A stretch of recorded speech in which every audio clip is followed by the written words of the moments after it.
سن 720 دا هغه زمانه وه چې مسلمانان پکې د دنیا په ډېر غټ حصه باندې غالب شوي وو. مسلمانان یو سوپر پاور طاقت ګرځېدلی و په دغه زمانه کې، او صرف د رقمي په لحاظ سره نه بلکې مسلمانان سیاسي، معیشي او علمي لحاظ سره په ټوله دنیا باندې غالب وو. په دغه زمانه کې اموي خلافت قایم وو او په ټوله دنیا باندې د دوی چرچه وه. د یورپ هغه بادشاهان هم د دوی نه یریدل. لیکن بیا لږه زمانه بعد یعنی په 132 هجري کې داسې زمانه راغله چې اموي خلافت ته د عباسیینو په مقابله کې شکست میلاو شو. عباسیین راپاڅېدل، اموي خلافت یې ختم کو او په دغه ځای باندې د خلافت عباسي په نوم باندې یو نوی خلافت شروع شو. په دې عباسي خلافت کې مسلمانانو نور ترقي وکړله د اموي خلافت په نسبت سره. د مسلمانانو فتوحات او علم د دنیا په مختلفو حصو کې خور شو. مسلمانان به خپل عروج انتها ته ورسېدل او د هغه وخت دی کوم د شنه سبا د ګولډن ایج اف اسلام ویل کېږي. کله چې په مکه کې رسول صلی الله علیه وسلم د نبوت میلاو شو او هغه د مکی مشرکینو د دعوت شروع کو اسلام طرف ته، نو د مکی مشرکینو ډیر څه خلاف وکړو. لیکن زموږ پیغمبر چې کوم ترو عباس بن عبدالمطلب رضی الله عنه د هغه صحابي وو چې د ایمان نو ظاهر کړی، اسلام ښکارا کړی نو، لیکن په پټه باندې به زموږ پیغمبر سره ولاړو، په هر ځای کې به دغه مرسته کوله. به چې کله رسول صلی الله علیه وسلم مدینې ته راغی او لږ زمانه بعد مکه فتح شوه، نو عباس رضی الله عنه خپل اسلام ښکاره کو او دینه بار خپل ژوند د نبی اسلام سره یو ځای تیر کړی دی په مدینه کې. کله چې عباس رضی الله عنه وفات شو، نو د یو زوی عبد الله او د یو لوی مفسر شمارل کېږي په صحابو کې. بیا د عبد الله یو بل زوی پیدا شو د محمد په نوم باندې. بیا دغه محمد یو زوی پیدا شو چې دا غنوم دی ابو العباس. د ابو العباس داسې سړی و چې جوش او جذبې لحاظ سره ډیر تیز و، د اموي بادشاهانو ډیر خلاف و. همیشه دا غوښتله چې د خلافت موږ ته رانقل شي، یعنی بنو هاشم قبیلې ته. نو دغه ابو العباس کوم چې د عباس رضی الله عنه وصی کېږي، دی راپاڅېدو او د اموي حکمرانانو په خلاف باندې بغاوتونه شروع کړل. د ده سره د خراسان نه د ابو مسلم الخراساني په نوم باندې یو کس شامل شو او دوی په جمع باندې د اموي خلافت په حکمرانانو بغاوت وکړو. په دې بغاوت کې ډېر زیاته وینه تویې شوه، ډېر خلک په دې کې قتل شو او دې وجې نه دغه ابو العباس ته سفاح لقب ورکړی شو. سفاح مطلب ډېره وینه تویونکی. نو بالاخر په عراق کې یو غټه مقابله وشوه د عباسیینو او امویینو په مابین کې، او په دغه معرکه کې اموي حکمرانو ته شکست میلاو شو او عباسیین فاتح وګرځېدل. نو په دې فتح سره عباسیین راولګېدل، خپل یو خلافت قایم کو او اموي خلافت همیشه دپاره فنا شو. د عباسیین راولګېدل، خپل دارالحکومت د شام نه رامنتقل کو عراق ته. د دوی چې کوم دویم بادشاه و المنصور، دی راولګېدو د دریای دجله په هغه طرف باندې یو غټ ښار آباد کو د بغداد په نوم باندې. دا ډیر غټ ښار و او په دغه زمانه کې فارس والا خلک ډیر تکړه وو په انجینیرینګ کې، چوچت چوچت عمارتونه به یې جوړول. نو دغه المنصور بادشاه راولګېدو، دغه فارس والا خلکو له ډېرې پیسې ورکړې او د هغې په مقابل کې د دوی مطالبه وکړله چې تاسو د فارس په تاریخ کې یو شاندار محل جوړ کړئ چې مخکې چا هم نه وي جوړ کړی. نو دوی راولګېدل، د ګول دایرې په شکل باندې د بغداد کلي بنیاد کېښودو. دا ډېر غټ ښار و، دې ته څلور دروازې لګولې وې او د هرې دروازې نه به ډېره غټه قافله بهر ته تلې او راتلې شوه. د دې ښار د حفاظت دپاره یې 2-3 دیوالونه چاپېره کړل د دې ځای نه، او اخوا یو سره به یو خندق هم وکنو چې په هغې کې اوبه پرېښودلې. یعنې دا ښار یې د دغه زمانې په لحاظ سره یو مضبوط قلعه وګرځوله چې خلک به ورته حیرانېدل. او د دې ښار د دې ناشنا ډیزاین د وجې نه د دې ښار فتح کول په دغه زمانه کې ډېر مشکل کار ګڼلی کېدو. نو غرض مې دا دی ملګرو چې د بغداد دا ښار په دغه زمانه کې ډېر یو ناشنا شاهکار و چې خلک ورته حیرانېدل او د ډېر لرې ځایونو به خلک صرف د دې د دیدار دپاره راتلل. نو دغه شل زمانه تېرېدله. په دې بادشاهانو کې بیا یو بل بادشاه راغی، یو خلیفه چې د هغه نوم دی هارون الرشید. د خپل زمانې یو طاقتور بادشاه دی. دی راولګېدو په دې بغداد ښار کې یو غټه لایبرري کولاو کړه د بیت الحکمت په نوم باندې، کوم ته چې د هاوس اف ویزډم ویلی کېږي. دا ډېر غټه لایبرري و په دغه زمانه کې، او کوم ځایونه چې به مهم کتابونه او ناشنا به نو هغه به دې ځای ته راوړلی کېدل، او چا چې به هم د کتاب د کتلو د مطالعې شوق لرو نو هغه به دې ځای ته راتلو او په بیت الحکمت کې به یې علم زده کوو. یعنې دا د علم او پوهې دپاره یو قسمه چشمه وګرځېدله په دغه زمانه کې. لیکن بیا هم دې ښار ته دومره ترقي نه وه میلاو شوې، خاص کر بیت الحکمت ته. مسلمانان خپل علمي لحاظ سره انتها ته هله ورسېدل کله چې د هارون الرشید یو زوی مامون الرشید د خلافت میلاو شو. واقع دا و ملګرو چې د هارون الرشید 2 زامنو، د یو نوم و امین الرشید او د بل نوم و مامون الرشید. هارون الرشید دا اندازه وه او پته ورته چې زما د مرګ نه بعد به زما د زامنو په مابین کې جګړه شروع کېږي، پر خلافت باندې جنګونه به شروع کېږي. دې وجې نه هغه راولګېدو او د خپل خلافت په 2 حصو کې تقسیم کو. د خراسان د یو طرف مامون رشید لورکو او دا بل طرف امین رشید لورکو دا خیال دا و چې په دې تقسیم سره به زما د زامنو په مابین کې اختلاف پیدا نشي او مسلمانان به خپل منځ کې د قتال او جنگ او جدل نه منې شي بچ به پاتې شي. لیکن بیا په مستقبل کې دا خبره ثابته شوله چې هارون رشید په خپل فیصله کې خطا او هغه داسې کله چې هارون رشید وفات شو او امین رشید په تخت باندې کېناستو او دې معاهدې د منلو په نسبت باندې هغه راولګېدو بالعکس کار یې وکړو په خپل ورور مامون رشید باندې حمله وکړله او دا اعلان یې وکړو چې دوه بادشاهان چېرته هم نشي زېږېدلی په دې دنیا کې خلافت به یا زما سره یا به زما د ورور سره. نو په دې کار سره د دې دوه وروڼو په مابین کې د یو محدود جنگ ابتدا وشوله او دا جنگ به ډېر زماني پورې جاري و خو په اخره کې دا مامون رشید کامیاب شو دې راولګېد خپل د ورور امین رشید قتل کو او د ټول عالم اسلام خلافت د مامون رشید لاس ته راغی. نو کله چې خلافت د طاقت د مامون رشید لاس ته راغی نو په دغه زمانه کې د مسلمانانو په مابین کې یو فرقه پیدا شوې وه د معتزله په نوم باندې. دغه معتزلي فرقې ډېر شي عقیدې وي ناشنا قسمه چې موږ هغې طرف ته نه ځو خو خلاصه دا ده چې دغه خلکو دا عقیده وه دا نظریه وه چې د اسلام کوم احکام دي د دې سره عقل استعمالول هم پکار دي. کله چې یوه خبره زموږ عقل مني د هغې سره برابر وي نو دغه منل پکار دي. د هرې یوې خبرې نه شاته سوچ فکر پکار دی عقل استعمالول پکار دي. مامون رشید هم د دغه فرقې ول خلکو سره ملګری شوی و چونکې مامون رشید په دې دین کې د عقل استعمالولو قایل و دې وجې نه هغه ناشنا قسمه علوم راجمع کړل د بغداد په دې ښار کې د دنیا مختلفو حصو دې خطونه ولېږل بادشاهانو ته ګورنرانو ته په هغوی ته یې دا وویل چې ستاسو سره څومره هم کتابونه دي نو هغه موږ ته راولېږئ یعنې بغداد ته. په دې خطونو کې دغه شان یو خط قسطنطنیې ته هم راغلی و د دغه ځای بادشاه راولګېدو او د دوی سره چې د منطق او فلسفې څومره کتابونه وو نو هغه ټول په ځناورو باندې بار کړل او تاریخي لحاظ سره ویلی کېږي چې په زرګونو نسخې راوړلې شوې بغداد ته او د بیت الحکمت چې کوم لایبرري وه په هغې کې راجمع کړې شوې چونکې دغه ټول کتابونه او نسخې په یوناني ژبه کې وې او د بغداد دا خلک پرې نه پوهېدل دوی عربیانو دې وجې نه مامون رشید اعلان وکړو او دی وی چې کوم یو کس راولېږي او د دې کتابونو یو کتاب عربي ته ترجمه کو نو موږ به دغه کتاب د سرو زرو سره یو ځای تلو او د هغې مطابق سره به دغه سړي له ورکوو چې دغه کتاب ترجمه کړی دی عربي ته. نو دې وجې نه د خلکو یو قطار ولګېدو چا د چې یوناني ژبه یاده وه نو هغه راولګېدو او د دغه کتابونو نه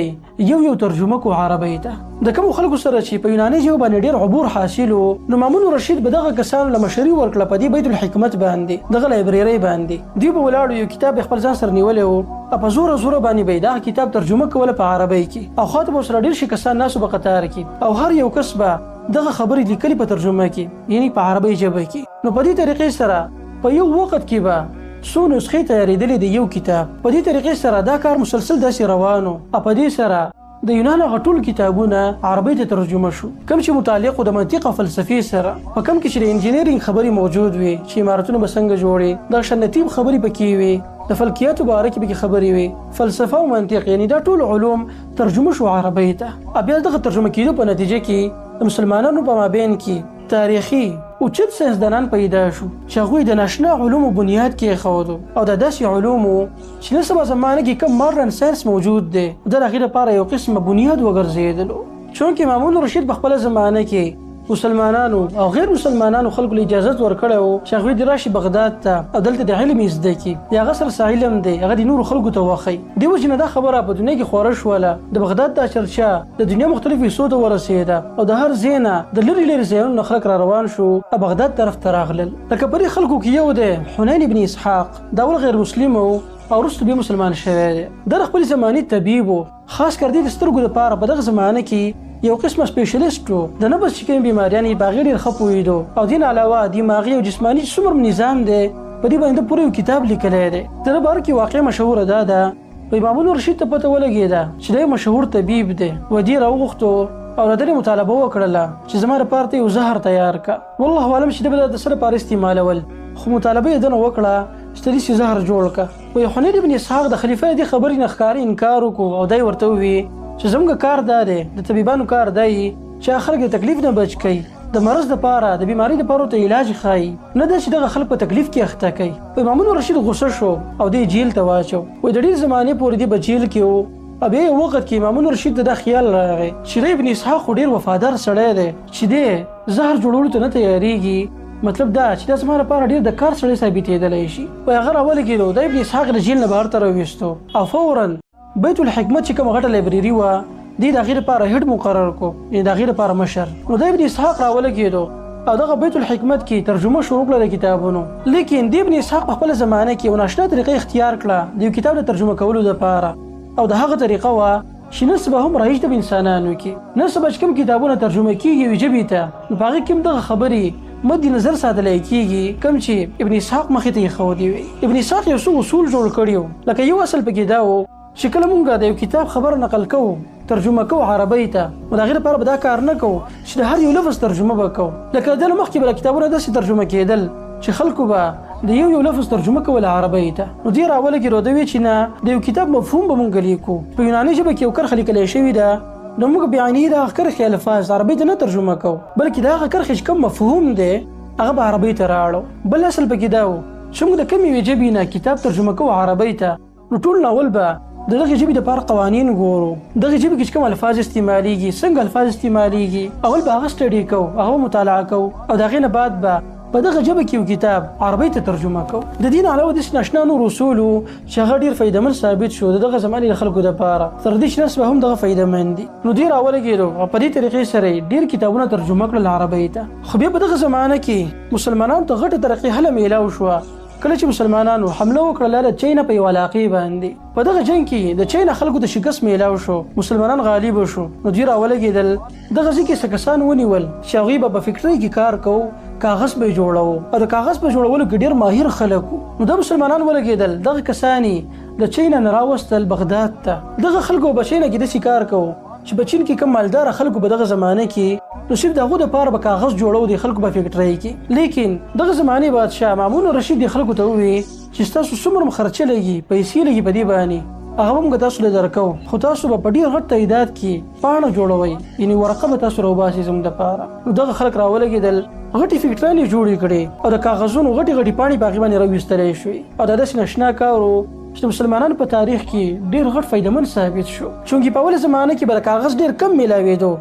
دې وجې نه د کتاب ترجمه کول به هم ډېر ګران کار و لیکن کله چې د کاغذ په ډېر مقدار کې جوړ شو نو په دې ځای کې مسلمانانو ته یو موقع میلاو شوه او ډېر کتابونه ترجمه شو په ډېر غټ مقدار کې او د هر یو کتاب نه ډېرې نسخې ترجمه کړې شوې عربی ته نو دا کوم کتابونه چې عربی ته ترجمه شوي وو نو دا په مختلفو موضوعاتو باندې وو لکه بعضې په فلسفي کې وو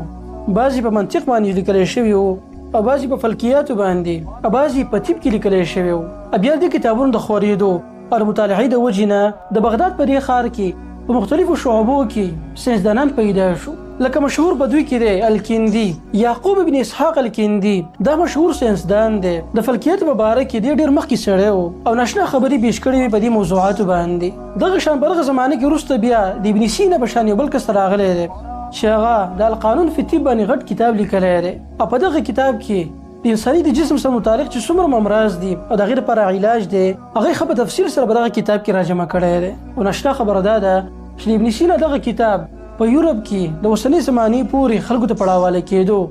د یو قسمه په نصاب کې شامل و دغه شان د الخوارزمي په نوم باندې یو بل کس پیدا شو چې هغه د ریاضي بنیاد کې ایښودو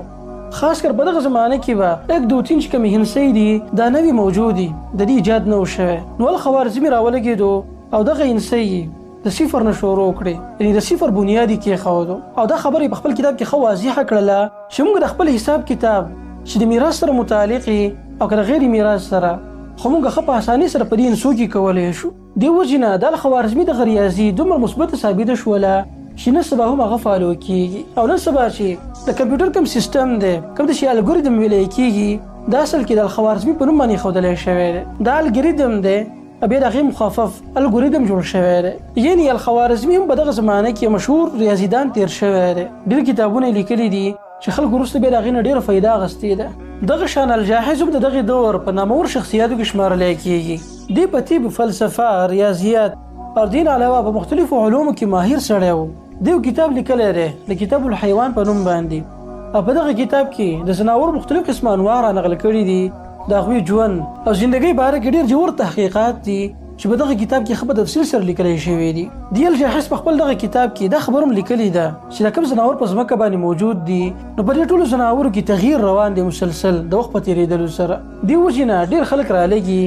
او دته د ایولوشن ابتدا کوونکی وایي چې اصل کې د ایولوشن د تیوري دی خو دی ده، خو دا خبر مکمل تور باندې صحیح نه ده. خلاصه دا ده چې د الجاهزم خپل زمانه کې خو محقق سره تیر شوی دی او دیم د عقیدین معتزلی وو. دا کم ساينسدانان چې ما تاسو ته ذکر کړل دا ټول د عقیدې په لحاظ سره معتزله وو، لیکن بیا وروسته زمانه بدله شوله. مامون رشید په زمانه کې معتزله فرقه ډېره مخکې تللې وه. مامون رشید دا حکم جاری کړی چې کوم یو کس په حکومتي عہدې باندې لګي، یعنی قاضي مقرر کیږي یا په مدرسه کې مدرس مقرر کیږي، دا غیر مخکې بدن امتحان اخلو چې آیا دا سړی د عقیدې معتزلی دی او کنه دی. دا غیر بعد بده ته عہده ملاویږي، یعنی په خلکو باندې یو قسمه په زور دا عقیده منله د معتزله و ده. لیکن په دغه زمانه کې د امام احمد بن حنبل رحم الله په نوم باندې یو عالم راپاسېدو او هغه د مامون رشید د دې عقیدې څخه خلاف وکړو. مامون رشید په حکم سره دغه امام جیل ته واچولی شو او په ده باندې ډېرې سختۍ تېرې کړلی شوې. خو بیا مامون رشید وفات شو او وروسته د ده په زامنو کې دا خبر را روانه وه تر دې چې متوکل علی الله په نوم باندې یو بادشاه راغی او دغه سړی و چې د امام احمد بن حنبل رحم الله ډېر متاثره و. نو دې راولګېدو د معتزله عقیدې سیټ ته کېښوده، د هغې خلاف یې وکړو او د امام احمد بن حنبل رحم الله چې کوم منهج و هغه راواغستو. د امام احمد منهج دا و چې په دین کې عقل استعمالول نه دي پکار. الله سبحانه وتعالی یا د هغه رسول چې کومه خبره کړې ده